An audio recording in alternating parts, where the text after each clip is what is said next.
Shalom, selamat pagi. Sebelum memulai aktivitas untuk hari ini, mari kita bersyukur dan mendengarkan firman Tuhan. Kasih karunia Tuhan Yesus Kristus dan kasih Allah Bapa dan persekutuan Roh Kudus menyertai kamu sekalian. Amin. Renungan Selasa 2 November 2021 tertulis pada Injil Matius 5 ayat 4. Berbahagialah orang yang berduka cita, karena mereka akan dihibur. Martua mana marsak roha, Aisyah pulon donasida. Ketika kita ditinggal orang yang kita kasihi, entah itu orang tua, sahabat, suami atau istri, keluarga, dan sebagainya, pastilah merasa sedih, duka cita yang mendalam. Sama halnya bila mengalami kehilangan pekerjaan, gagal, atau tidak terwujud yang kita harapkan. Juga bila dikhianati, situasi itu rasanya sangat terpuruk. Kita sangat membutuhkan pertolongan, perhatian, uluran tangan, maupun telinga yang rela untuk mendengar keluhan kita. Namun saking susah dan sulitnya, duka cita yang kita rasakan seolah-olah tak terobati, meskipun terus dihibur oleh orang banyak maupun saudara yang care kepada kita. Tuhan Yesus juga paham dengan situasi seperti itu. Itulah sebabnya ketika melihat kesedihan hati Maria dan Marta, di mana saudara mereka Lazarus meninggal, Yesus pun menangis.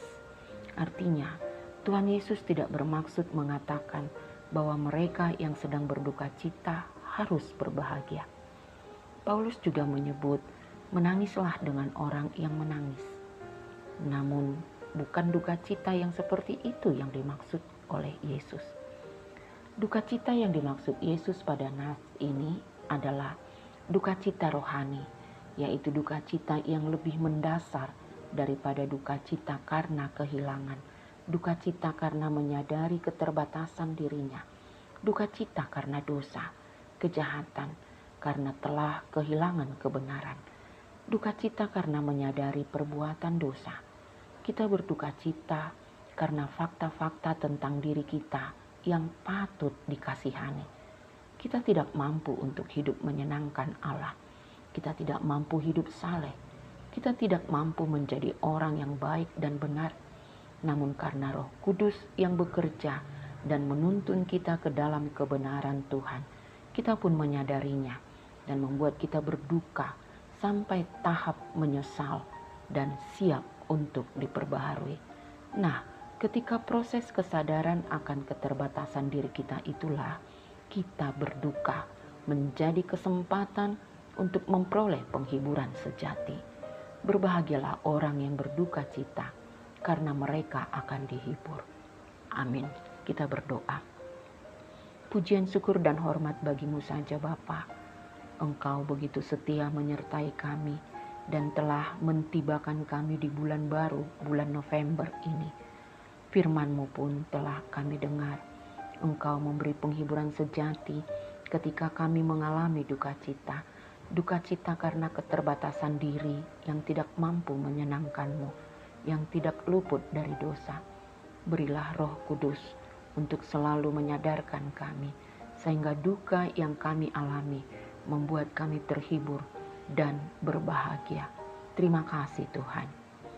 Untuk hari ini, kami pun akan memulai aktivitas dan pekerjaan. Tolong Tuhan beri hikmat agar kami melakukan yang terbaik. Jadikan hari ini cerah dan baik. Saudara-saudara kami yang selalu berdoa dan berharap kepadamu, tolong Tuhan wujudkan. Bagi yang susah, Tuhan beri ketenangan. Yang sakit, Tuhan sembuhkan. Yang bergumul, Tuhan jadikan pemenang. Yang merindukan pasangan hidup, Tuhan beri jodoh yang seiman. Yang merindukan kelahiran anak, Tuhan berikanlah. Agar setiap keluarga dapat bersuka cita. Juga yang berulang tahun, Tuhan tambahkan sukacitanya agar semakin bersyukur.